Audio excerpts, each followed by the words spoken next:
Olá, uma boa noite para você. Estamos aí começando mais uma semana e, claro, o nosso Falando Abertamente de hoje, que conversa sobre hipnose. Pois bem, a hipnose moderna tem sido usada com sucesso para construir a autoestima, mudar hábitos, perder peso, parar de fumar, melhorar a memória, modificar problemas comportamentais em adultos e crianças, tratar ansiedade, medos, fobias, depressão, estresse e tantos outros benefícios. Mas muitos mitos ainda envolvem a hipnose e gera aí algumas inseguranças para alguns que desconhecem o tratamento. Por outro lado, muitas pessoas estão começando a perceber que o hipnotismo pode ajudá-las a atingir metas. Então, quais são as indicações e se existem contraindicações em situações em que a hipnose é utilizada? É o que nós vamos saber a partir de agora aqui no nosso Falando Abertamente, que está começando e eu conto com você.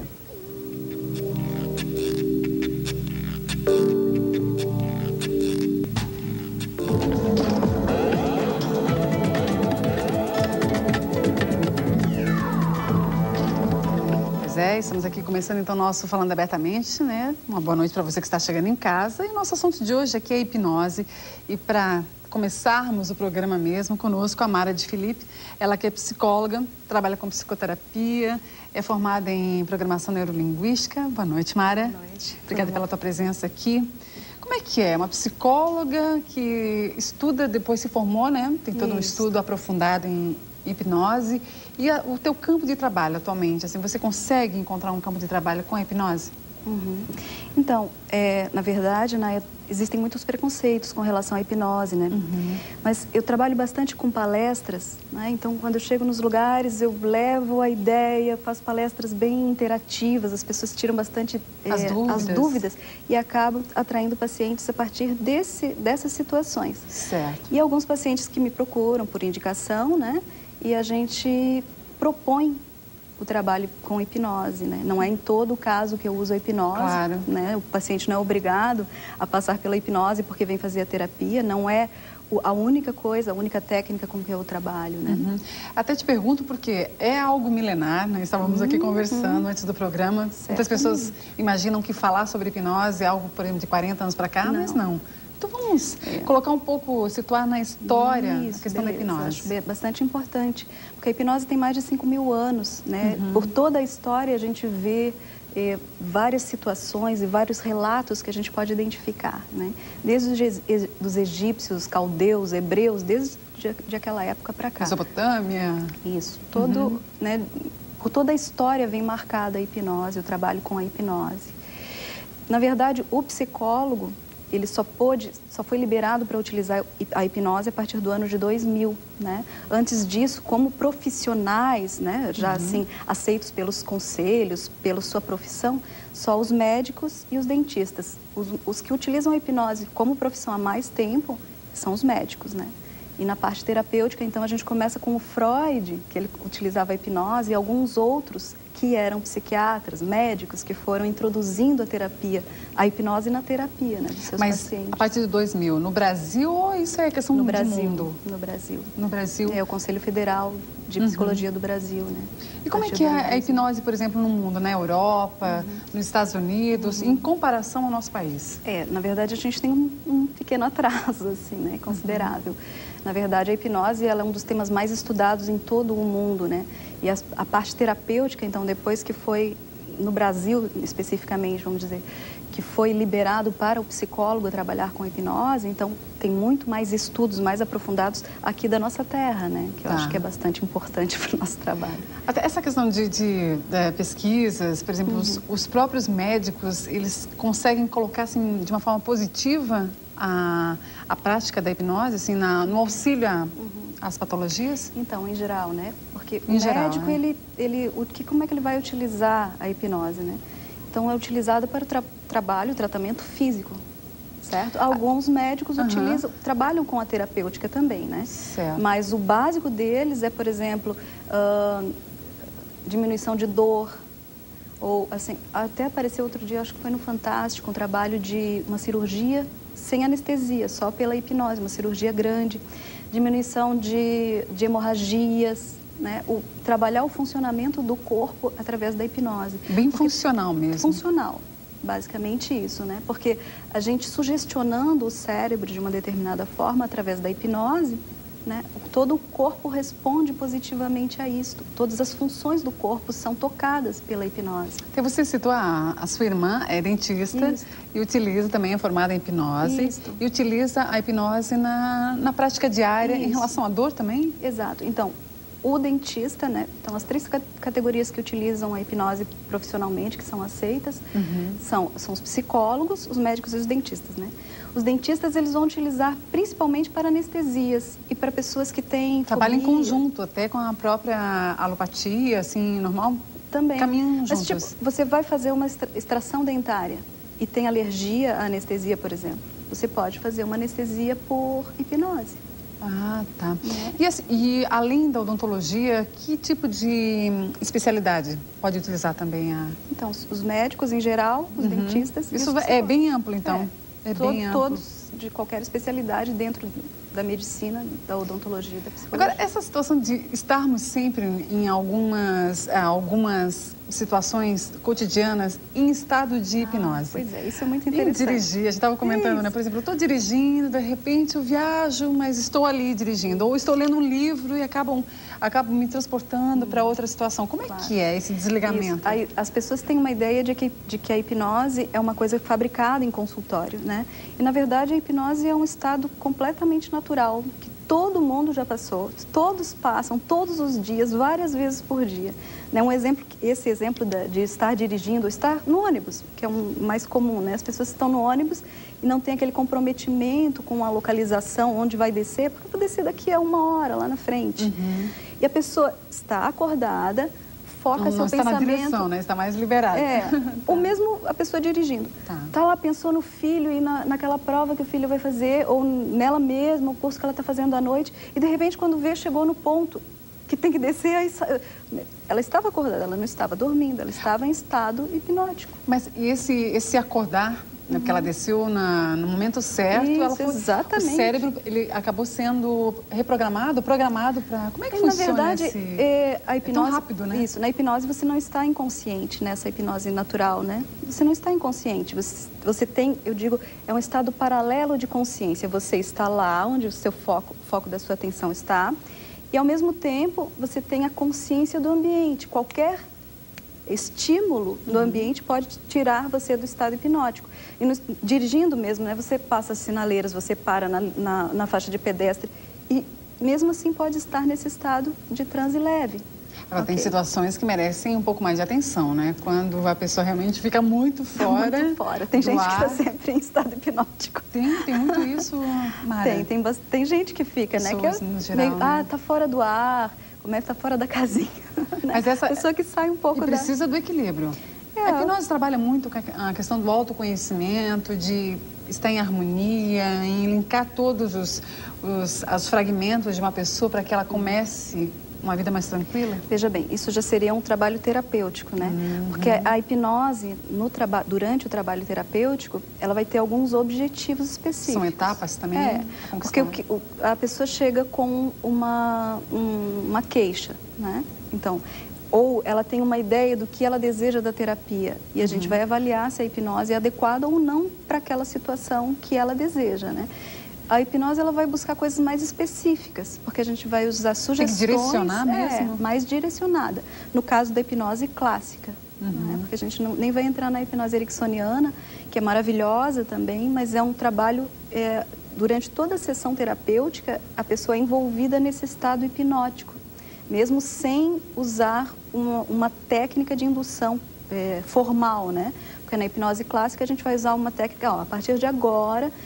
A gente vai utilizar uma técnica para levar você a um transe, para que a gente possa utilizar algumas sugestões que vão lhe ajudar, né?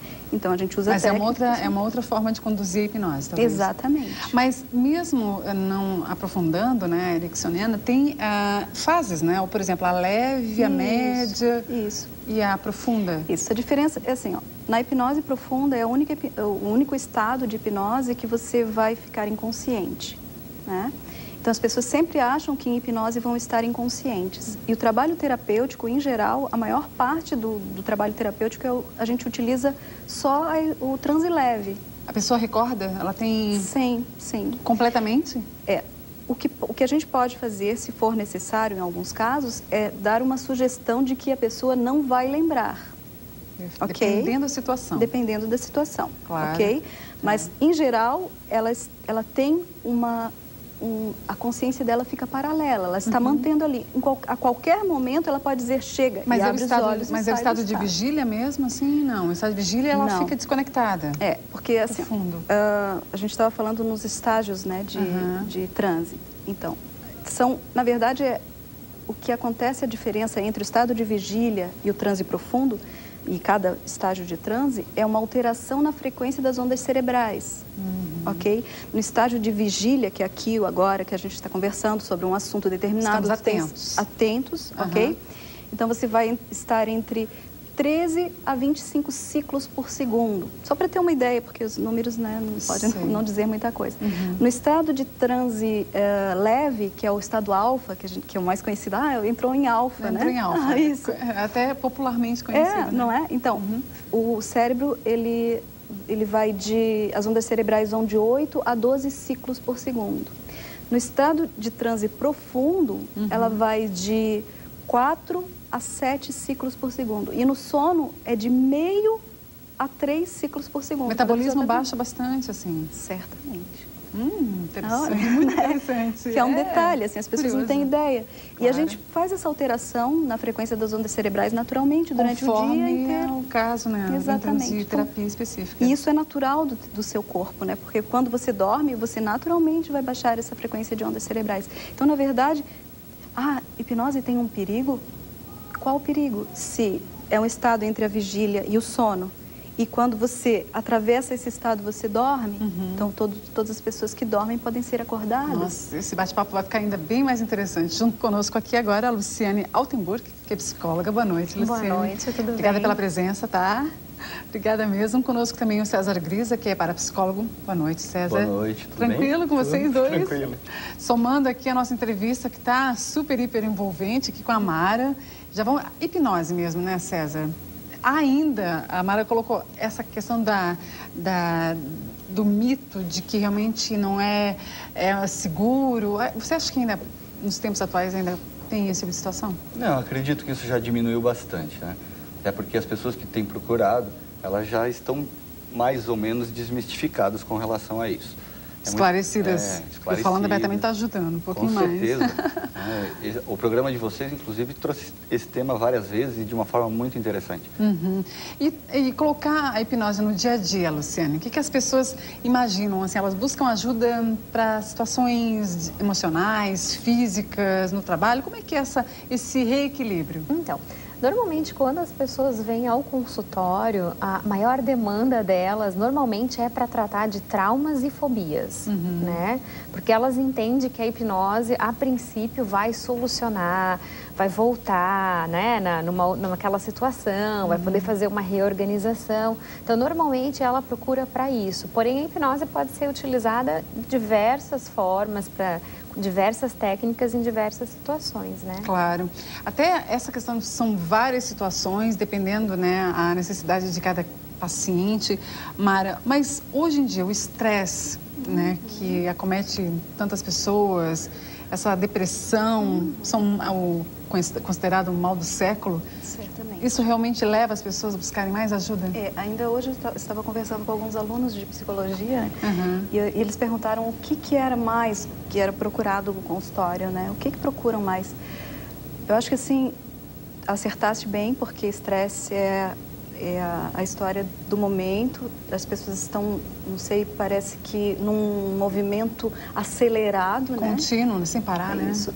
E isso gera muitas situações de ansiedade. E praticamente as pessoas buscam o consultório, a maior parte, em função de algum distúrbio de ansiedade. Né, advindo disso. Até algumas depressões vêm de ansiedade, muitas, né? Gera expectativa, frustrações. E o que eu vejo muito, que a Luciane falou de fobias, é que nessas situações estressantes, as pessoas acabam, o que acaba acontecendo é emergindo um sintoma que estava guardadinho lá, assim como uma fobia, a síndrome do pânico, que agora é tão popular, né? E está muito comum, porque as pessoas deixam para buscar o atendimento quando já não estão mais aguentando, aí já está gerando uma sintomatologia física, né? Que é o síndrome do pânico, traz toda uma sensação física de morte iminente, né? De perda da própria segurança, né? Sim, é muito comum, tá muito Mas comum. essa questão, Grisa, como é que a pessoa pode começar a trazer à tona, né? Problemas, assim, não, eu quero me resolver, eu quero me ajudar. Ela pode fazer isso sozinha, a gente vai comentar depois sobre a auto-hipnose, ou primeiramente ela precisa de um apoio? Bem, eu sou a prova viva, né, de que depressão e síndrome do pânico tem cura. Eu tive, em 2003, eu nunca pensei que eu iria passar por uma situação como essa, eu passei. E realmente eu precisei de ajuda, eu fui atrás de pessoas capacitadas para poder me ajudar, me auxiliar, e mesmo tendo todo o conhecimento que eu já tinha, a gente precisa... A prática, assim, Exatamente. Sou eu agora que preciso de ajuda. Exatamente, porque a síndrome do pânico é ela tira você do eixo, realmente. A sensação de morte é tão iminente que eu brinco assim, eu falo dessa história para os meus clientes. É como você se sente assim, um bebezinho completamente nu, no meio da Avenida Paulista com os carros passando. Essa é a sensação do pânico. Indefeso, desprotegido. E aí que eu fui tratar desse bebezinho que estava dentro de mim. Ou seja, um bebezinho que já se mostrava em atitudes imaturas, logicamente fora do consultório, na minha vida normal, e que me trouxe muitos problemas. Mas com certeza foi a melhor coisa que aconteceu na minha vida. Essa é a mensagem que eu quero deixar para o público. Tá. O César morreu e renasceu. A Fênix. A Fênix. Renascida das cinzas. E com certeza, sim, foi a melhor coisa que aconteceu na minha vida a nível de maturidade, porque eu me tornei uma pessoa melhor em casa, eu me tornei uma pessoa mais família, eu me tornei um profissional muito melhor, e inclusive perdi o meu medo de falar em público completamente. Está aqui conosco. Estou aqui. Mas a hipnose te ajudou nesse processo? Sim, eu cheguei a fazer uma hipnose por telefone durante o meu processo com uma pessoa que estava a 3.000 quilômetros de distância. E eu coloquei o telefone aqui, relaxei e entrei no processo. Porque quando a gente comenta sobre hipnose, lembra-se dos pêndulos, né, talvez uma luz incidindo, né? Esses instrumentos de hipnose, eles são usados. A voz, a cadência. Eles podem ser usados porque existem pessoas que são muito resistentes ainda à indução hipnótica, certo? Então existe muita contradição com relação a você hipnotiza ou você não hipnotiza o seu cliente. Ele é sugestionável? Eu costumo dizer assim, quem se deixa hipnotizar é o cliente? A gente tem a ferramenta, a gente tem lá vários processos de indução que a gente pode usar, mas se o cliente é resistente, vai ter que esperar um momento para que ele possa entrar. Mas essa uma hipnose mais profunda, né? Pois é, mas essa resistência é consciente? Tipo assim, que tipo de mecanismo ele coloca como parede, assim? Medo, insegurança, medo mesmo. Medo de se expor, medo de revelar alguma coisa. Então, tudo isso tem que ser trabalhado com calma, com tranquilidade, até nas primeiras entrevistas, onde você vai poder fazer um bom rapport com ele, transmitir essa confiança para que ele possa ir se soltando devagarinho. Segurança. Luciane, começa então como um bate-papo informal, né? Meu terapeuta, meu amigo e o paciente, assim, buscando uma ajuda. Começa por aí, para depois aprofundar uma terapia, talvez? Normalmente, isso é algo muito pessoal meu, né? Normalmente eu associo a hipnose à psicoterapia. Então, na verdade, a hipnose acaba sendo uma técnica, é uma ferramenta, né? Tá. Então, normalmente o paciente vai, às vezes, né, pede pelo uso da hipnose e eu digo, olha, eu particularmente não trabalho com a hipnose separado da psicoterapia. Né? Porque é um conjunto. É um conjunto, claro. Né? Então, eu acredito muito que precisa existir um suporte por trás, né? Porque senão, às vezes, a técnica acaba ficando um pouco solta. Né? E esse suporte, o que é? É o histórico, a família, assim, no sentido não só da pessoa em si, mas tudo que envolve o momento familiar, o momento de um convívio de trabalho, tudo isso vai te ajudar? Tudo isso vai me ajudar a entender a pessoa, né? Vai ajudar ela a se entender, né? A se compreender. Então, eu acho que a gente não pode isolar, né, o paciente do seu contexto, né? Claro. Ele é um ser sistêmico, ele vive num sistema, ele está interagindo. Então, a partir disso, a gente faz uma hipnose sob medida, né? Então a gente elabora... Personalizada, porque cada ser é singular, né? Com certeza. Então, assim, a gente trabalha muito no sentido de fazer uma terapia sob medida para aquele cliente, para aquele paciente, para aquela situação, né? Agora, esse personalizar, né, Mária? Por exemplo, a pessoa tem que se dispor também. Certo. Como o César comentou, eu estou aqui, eu vou me despir, né, de valores, de crenças, e a partir daí vou me reorganizar interiormente. Certo. Começa por aí também? Então, eu acho que todo o processo terapêutico começa na decisão da pessoa de que ela quer mudar, né? Então, estavam falando sobre a hipnose. Toda hipnose é auto-hipnose. Então, se eu resisto, eu não vou permitir o processo. Porque quem vai fazer a hipnose em mim mesmo sou eu. O terapeuta, ele vai ser um facilitador do processo. Não é? Então, eu vou permitir, eu vou entrar nesse estado porque eu desejo a mudança. Né? A gente trabalha com vários tipos de pessoa. Então, tem as pessoas que facilmente se entregam, né? que vêm prontas, mas eu digo, as pessoas têm um momento de mudança. Isso aí está com ela, não está no terapeuta. Até quando elas buscam a terapia ou a prática da hipnose, elas já estão prontas para receber Essa é algumas... a ideia. Nem todos estão. Né? Eu tive alguns pacientes que desejavam, vieram buscar a hipnose. Eu nunca trabalho com hipnose numa primeira sessão, né? Todo como a Luciane falou, é um trabalho, é uma psicoterapia. A hipnose é uma técnica dentro disso, né? Então, eu preciso conhecer muito bem aquele paciente, os padrões de vida que ele põe em prática, né? As coisas que ele vive, a forma como ele vive. Ele é um indivíduo, não existe uma receita de bolo. Né? Toda a técnica vai ser adaptada às características daquele paciente. Até essa renovação, com a visão de mundo e a visão de um mundo novo também. E a ideia de que as mudanças são sempre para melhor. As mudanças são sempre para melhor, mas as pessoas têm medo. Eu falo no termo, é confortavelmente sofrido estar onde eles estão. É sofrido, mas está confortável. Aqui eu conheço o meu campo. Se eu fizer uma mudança, para onde eu vou? Né? Então, o terapeuta, eu acho que o melhor profissional para trabalhar com a hipnose é o terapeuta, né? O psicólogo, porque ele vai ter esse acesso, né? Ele vai trazer esse paciente com ele. É um aconchego, né? Primeiramente. Porque o que a gente precisa? Da entrega dessa pessoa. Que ele esteja pronto, que ele se sinta pronto a fazer essa mudança e nós vamos facilitar esse caminho, simplesmente. E quando ele decidir que ele pode, ele entra em transe com facilidade, ele se adapta às técnicas, é tudo mais simples. E é natural. Um processo então, natural. Eu tive um paciente muito especial, ele veio procurar hipnose, a gente deu todo esse embasamento. O desejo dele era grande da mudança, mas mesmo assim ele não entrava, né? Ele disse, tem algumas pessoas que não entram em hipnose, eu tenho por princípio de que todos entram no seu momento. Quando estiverem prontos para realizarem a mudança, para realizar a sua mudança pessoal. Até uma cobrança pessoal, né? A pessoa quer, mas não consegue porque não está pronta. Isso é muito comum também. A pessoa chegar mas eu não vou conseguir, eu não estou conseguindo, né? Enquanto fica pensando, eu não estou conseguindo... A negativa já, o não. Mas, bom, olha só, 3216-2828 é o nosso telefone, sempre passando aqui no vídeo, né? E você interagindo com o Falando Abertamente. Pois bem, vamos responder aqui, César, a pergunta da Regina. Pode realmente a hipnose facilitar um processo de emagrecimento? Você falou bem, pode facilitar um processo. Foi bem essa, né? Exato.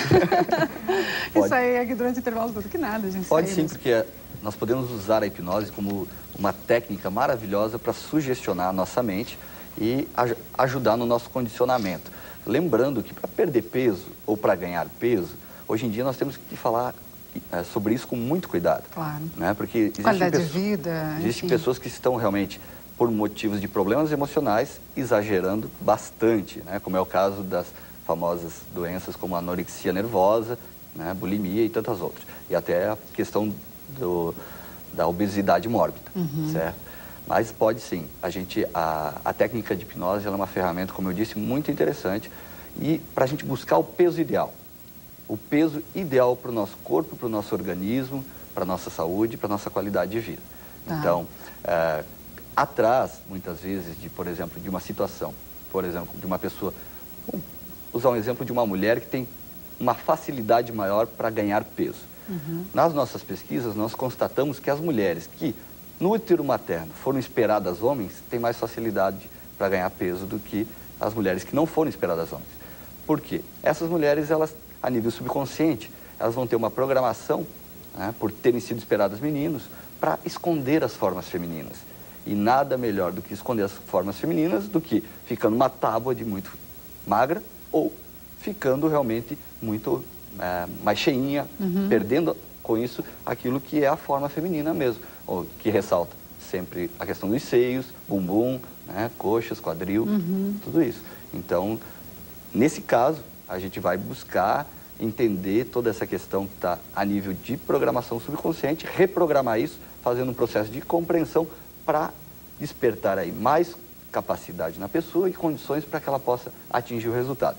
Lembrando, não pode ser deixado de lado, né, receitas, exercícios, entre aspas, alimentação, receitas, como atividade física regularmente, uma boa alimentação e tudo mais. Essa questão principalmente o controle da ansiedade, né? Acho que a gente tem que trabalhar muito essa questão da ansiedade porque acaba induzindo a muitas situações, né? Até de estresse mesmo. Agora, a autossugestão, Luciane, por exemplo, em todas as situações de hipnose, né? Como é que funciona? Como é que o cérebro ele começa a trabalhar essa programação, né? Uma nova programação. Como é que funciona? Então, eu estava escutando até a explicação da Mara antes, né?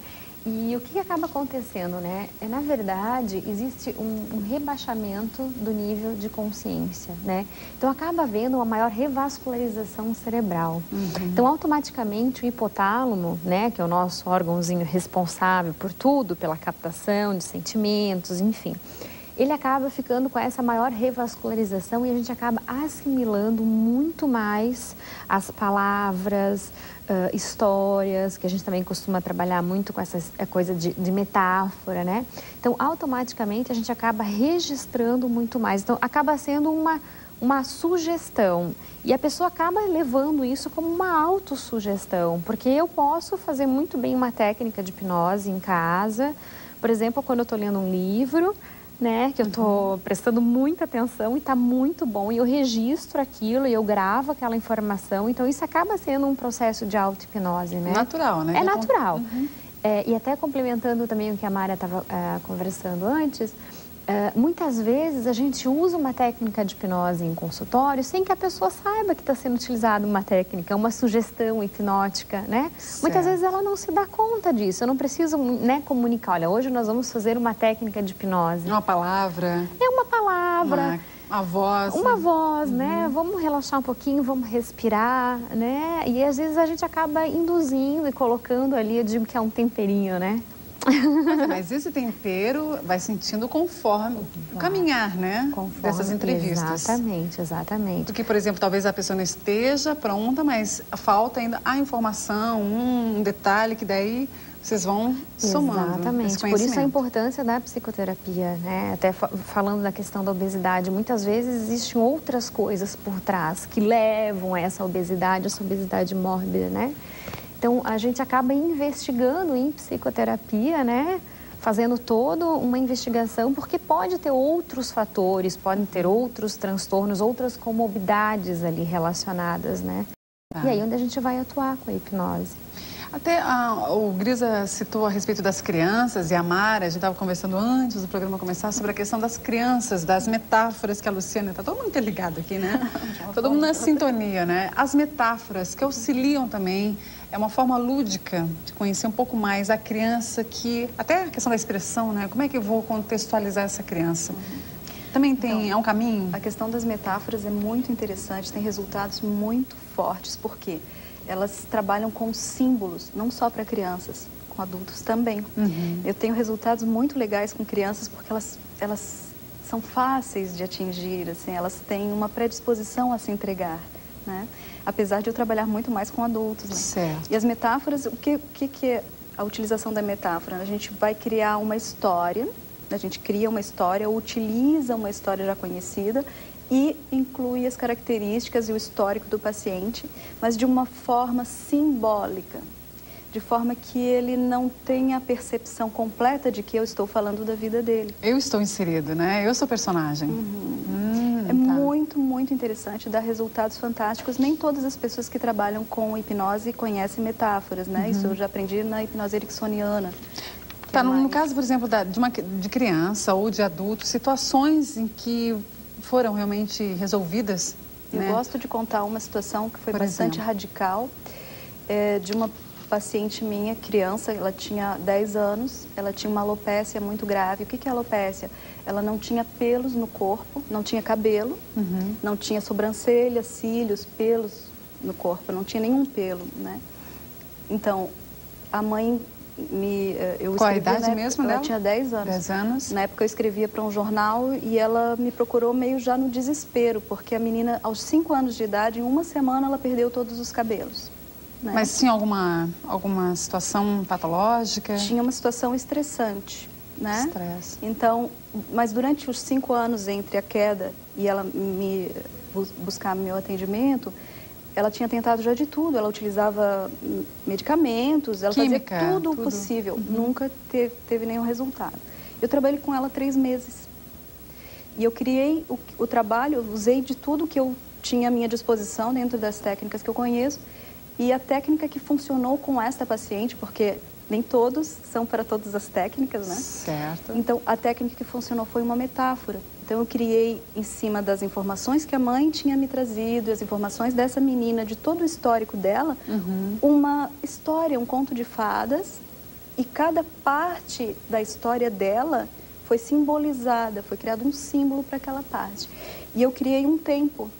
Então, na primavera, então na história da princesa, na primavera as flores, então era o símbolo dos cabelos, as flores começaram a crescer novamente, então relacionando com felicidade, com a resolução dos problemas que ela tinha tido, dando vazão e soluções para aqueles problemas, assim, superficialmente. Não, mas essa imaginação foi norteando Isso. a construção de um novo pensamento dela? Aquilo vai alterando toda a simbologia interna do paciente. Então, a partir da primavera, os cabelos dela começaram a crescer. Ela hoje tem 15 anos, né? Que e ela legal. tem, claro, começou a nascer bem falho, porque não tinha mais vascularização adequada e tal. Então, hoje ela tem sobrancelhas, porque a sobrancelha, ela dá a expressão da pessoa. A pessoa que não tem sobrancelha, não tem expressão. Vai moldando o próprio rosto, né? Então, assim, essa é uma história que eu gosto de contar, porque ela foi radical, assim, né? Acaba tendo uma característica humanoide, assim, sem porque pelo. ela perde. Ela era conhecida na região porque as pessoas Mexeu achavam e que marcou, ela era, pelo visto, né, com Mara? certeza. Até a gente viaja um pouco, Grisa, e vê como realmente o pensamento é poderoso.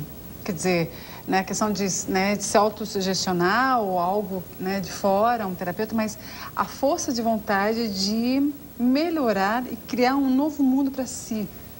Nosso pensamento é poderoso em relação a isso. A gente pode realmente modificar as situações, né? Com certeza.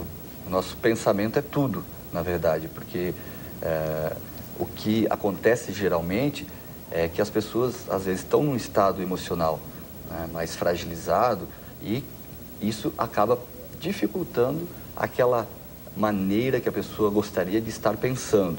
Então, eu gostaria de estar pensando mais positivamente, mais para frente, motivado, só que eu estou deprimido. Tá, isso também faz parte do dia a dia das pessoas, né? Então, se a gente consegue, né, buscar, reunir aquelas forças lá de dentro, né, e realmente dar um empurrãozinho e começar uma historinha aí de pensar para frente, pensar positivo, né, a gente entra num ritmo. Então, vale a pena esse esforço, vale a pena essas tentativas. Pensar positivo é o diferencial. As pessoas que têm sucesso na vida, as pessoas que vão para frente, que crescem, acreditam, né? Que atraem as coisas para si, são pessoas que estão pensando.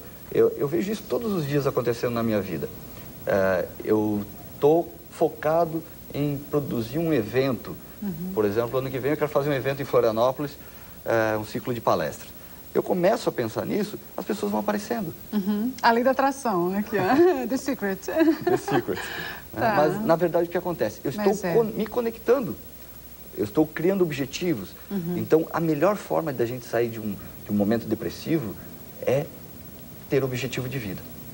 Pois é, e tem que querer também, né? Tem que querer. Esse querer realmente é meio caminho andado. Mas isso ajuda muito para as pessoas que estão em depressão leve. Agora, claro que as pessoas que já estão numa depressão mais profunda, elas vão precisar de um tratamento, vão precisar, né, de de um acompanhamento mais adequado. Agora você citou, é muito importante a questão do tratamento e o acompanhamento, né, E Luciane? às vezes precisa de medicação, né? Não, além disso, isso tudo envolve o quê? Uma pessoa que realmente de confiança e capacitada, né? Que é uma responsabilidade sobre a pessoa que está sendo atendida. Com certeza, com Né? certeza. Hoje tem que ter cuidado, né, em relação a isso, você acha? A procura por especialistas nessa Eu área. acho que você tem que ter muito cuidado. Em todas as áreas, né? Em todas as áreas, né? Eu até estava comentando ali fora, aconteceu essa semana, eu atendi uma paciente na psiquiatria, né? Na qual ela foi atendida por um profissional que talvez não tivesse, né, a formação, enfim, né? E ela teve um surto, né? Um surto psicótico em função de uma regressão que ela fez automaticamente numa sessão de hipnose, né? Comentávamos aqui antes do programa começar também com a Mara. E aí? Então, o terapeuta, na verdade, não soube como conduzir, né? Então, ela chegou até nós, ela chegou na psiquiatria com esse surto, então precisou de toda uma equipe de psiquiatras, psicólogos, assistente social, para estar dando esse apoio, medicando, para poder fazer com que ela voltasse, pelo menos, né, ao seu centro, ao seu eu novamente, né, poder fazer uma reconexão dela com ela mesma. E é possível fazer? Com certeza, com certeza. Mas para isso aí existem técnicas, existe medicação, né? Foi um caso em que a gente não pôde deixar de medicar, né? Mas é justamente assim, a procura por um profissional desqualificado, na verdade, né? Então a gente Existe tem que ter hoje muito cuidado. até a psicologia, mas existe uma associação hoje, como é que a credibilidade de um profissional, como é que a gente pode chegar até o profissional, né? Isso. Eu acho que primeiro você tem que verificar se esse profissional está devidamente registrado no seu conselho, né? No conselho na CRP, no caso da psicologia. Os conselhos fiscalizam, né? Tem muitos médicos hoje que trabalham com hipnose também, né? É sempre buscar orientação e indicação, né? Indicação, justamente, né? Não procurar qualquer pessoa, porque aí tem, né? Tá sempre, muita gente está disposto a fazer terapia e tudo mais, né? Mara, todas as pessoas podem ou não fazer realmente trabalhar, né, com a hipnose? Sofrer uma prática de hipnose? Hipnótica, né? A ideia de que praticamente todas as pessoas podem, desde que seja feito por um profissional habilitado, né? Tá. Mas tem restrições para pessoas com quadro de psicose, esquizofrenia. Tem restrições para pessoas com distúrbio bipolar, apesar de eu já ter utilizado e ter tido bons resultados. Em casos de depressão, em que o cuidado do terapeuta de não tirar a pessoa rapidamente do estado e o cuidado de não manter ela num estado que ela pode ser levada ao suicídio, né? Que ela tem tendência a suicídio, então esse cuidado muito especial. Eu acho que nós, os terapeutas, os psicólogos, a gente vai ter a possibilidade de investigar muito bem os quadros das pessoas, né? Então tem que fazer uma ótima anamnese. Uma pessoa, como a gente mexe com ondas cerebrais, né? A gente mexe com o funcionamento do cérebro, com a técnica de hipnose, então é um cuidado de conhecer com quem você está trabalhando, né? Para não gerar um surto, que foi o caso que a Luciane estava comentando. A saúde realmente, né, dessa pessoa. Saúde neurológica, né? Então, através de um bom levantamento de dados, você vai ter a ideia do histórico familiar, né?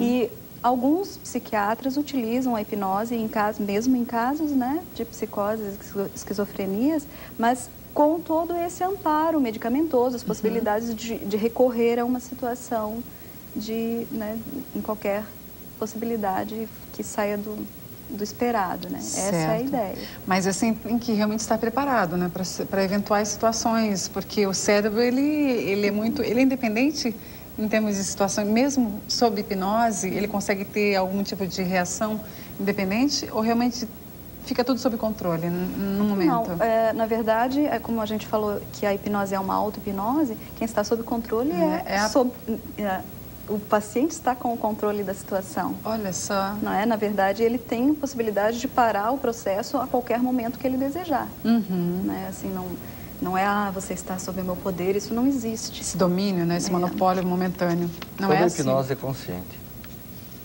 Mesmo naqueles estágios. Mesmo naqueles estágios, tem que haver a presença do consciente, senão a pessoa nem fala. Exatamente. É isso que a gente o consciente, ele vai, de uma certa forma, monitorando o processo? Pode colocar? Podemos colocar dessa forma. Eu digo, é como se houvessem dois planos de consciência. Então, você está no estado hipnótico, ao mesmo tempo você tem um controle, né? Que a tua consciência está ali. Aquele fio condutor. Observando e controlando. Até durante o intervalo, né, Mônica, do bairro Floresta, nos ligou aqui para o Falando Abertamente, né? Queríamos ter até mais tempo para responder todas as perguntas, você que está nos ligando no 2888. E a respeito da gagueira, e o próprio César comentou que também está trabalhando um processo assim, né? Como é? E que pode realmente facilitar? Bem, veja, eu no momento estou atendendo um caso de gagueira que está tendo um resultado assim bem legal, né? Bem rápido. Uma das coisas que funcionou muito ao observar o meu cliente, eu coloquei para ele, né? Que eu expliquei algumas coisas primeiramente a respeito do porquê que ele engasgava, porquê que ele não ia para frente com a voz. Porque antes da... Exato. Então, aquele medo de incomodar, o medo de decepcionar, o medo de ser criticado. Então, a voz trava para a pessoa não falar besteira. Certo? Esse é um dos processos. Fica na defensiva. Exato. Então, o medo está por trás, logicamente, né? O medo está por trás da questão da gagueira. E eu expliquei para ele que, por ele ser natural aqui de Florianópolis é uma cidade com origem açoriana, né? As pessoas falam muito rápido, eu expliquei para ele, quem sabe você começa a mudar o teu ritmo da voz. Não se preocupar em falar tão rápido como os teus familiares ou como as pessoas à tua volta, mas sim encontrar o teu ritmo.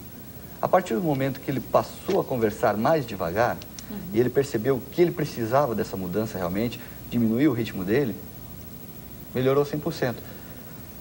Claro que existe um processo de que, à medida que a gente ia se conhecendo, ele foi ficando mais seguro no ambiente comigo. Mas eu notei, assim, a diferença rápido, né, de uma sessão para outra. Quando uma sessão ele gaguejou a sessão inteira e na outra eu já conseguia entendê-lo perfeitamente. Que joia! E ele me trouxe essa devolutiva, né? Ele me falou que E demorou muito esse retorno positivo, assim? Que ele entendeu o processo, que ele sacou o que eu estava querendo dizer para ele. Né? E que ele procurou, se esforçou, treinou para falar devagar e que tinha funcionado. E nesse caso, também é utilizada a auto-hipnose, quando, por exemplo, fora do consultório, né? Vocês passam técnicas do próprio especialista e a pessoa em casa, com um esforço pessoal, acaba melhorando ainda mais. A gente pode criar técnicas para a pessoa fazer em casa. Né? Se ela não tem lá, naquele momento, aquela habilidade para criar uma técnica, a gente cria a técnica para ela poder repetir em casa. Hoje nós já contamos com um instrumento sofisticado, que são CDs de relaxamento, de auto-hipnose, né? Que são CDs que ajudam muito. Então, nós temos já hoje... Evolui bastante, alguns títulos de CDs para determinados tipos de casos. Que joia! E casos, por exemplo, em relação à dor, né, no processo de cura ou de tratamento em relação ao câncer. Vocês também fazem um trabalho específico, né, Luciane? Então, eu faço e a gente tem tido um resultado muito bom em termos de analgesia, de dor de pacientes com dor crônica, né, aí inclui os pacientes oncológicos, né, aonde a gente consegue, através da hipnose, praticamente chegar, vamos dizer assim, a 20% do quadro doloroso, né? E a pessoa começa a aprender e vai exercitando e vai fazendo toda essa técnica, esse processo em casa, né? Eu já cheguei a ter relatos de pacientes que durante a sessão mesmo de hipnose não sentiram dor nenhuma, né? Chegaram a estaca zero, vamos dizer assim, né? Então, é muito bacana, a gente tem tido um resultado muito legal, né? Eu acho que é o futuro, está aí, né? Ai, a gente comentando aqui, imagina as pessoas em casa, poxa, mas que técnicas são essas, né? Que coisa! Isso, cada caso é um caso, né, Luciane? Salientando que cada patologia, cada trauma, enfim, emocional, físico, merece uma anamnese, uma dedicação mais aprofundada. Com certeza. Sempre, nunca generalizando, assim, né? Sempre. Cada caso é um caso, cada situação é situação, né? Nós somos seres humanos únicos, né?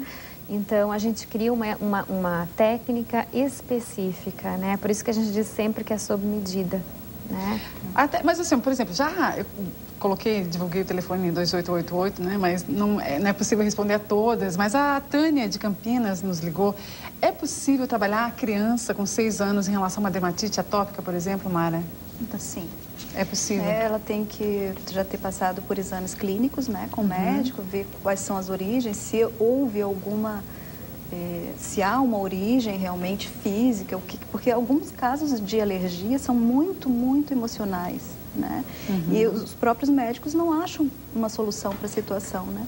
Eu tratei uma menina que desde o nascimento ela vinha com casos, ela nasceu e já começou a ter processos alérgicos, né? Eu tratei Tem que com observar metáforas. a gestação. Isso. Então, através chegada. da história da mãe sobre a gestação, com metáforas, a menina estava com 3 anos e a gente trabalhou a alergia, diminuiu assim, não diminuiu 100%. Neste caso, era muito grave, Sei. mas no tempo que eu trabalhei com ela, a gente reduziu para cerca de 20%. Né? Auxiliou de 100 para até 20. num processo de tratamento mesmo. Com certeza. E ela melhora em tudo. O trabalho acaba... Autoestima, né? A criança fica mais... Com certeza, porque ela começa a se soltar, aquilo era como uma autoagressão. É muito interessante as coisas que estão por trás, né? Que a gente não tem ideia da caixinha de surpresa. Caixinha de surpresas. 1 minuto e meio, né, César? Me diz uma coisa, dá para relacionar algumas situações em que realmente a hipnose se faz presente e consegue minimizar? Por exemplo, casos como esse, né, em relação à própria autoagressão, casos de dor, por exemplo, outras. Bem, veja, eu considero mais das amplo. coisas mais importantes na hipnose o processo de imaginação. Eu tenho 2 casos que eu atendi que foram fantásticos nesse sentido. Um foi de uma pessoa que me veio e durante o tratamento ela diagnosticou uma sementinha, né? Temos 1 minutinho. Isso, um tumorzinho, né? E eu fiz uma técnica de imaginação com ela, de relaxamento e imaginação, fazendo ela imaginar aquela sementinha, né, se dissolvendo no corpo dela. Isso auxiliou até na cura? Sumiu. Uma sessão. A pessoa, ela, não fui eu, ela eliminou o problema. Porque ela acreditou na técnica e usou adequadamente o processo mental dela, principalmente a imaginação. Então, assim, ó, até para encerrarmos 20 segundinhos, ou seja... Isso é só um exemplo para a gente poder perceber o que a nossa mente é capaz, o que uma imaginação bem conduzida é capaz. Pode auxiliar. Gente, obrigada. Mais um programa a gente vai preparar para conversarmos sobre hipnose. Obrigada pela sua presença aqui no Falando Abertamente. Hein? Falando Abertamente.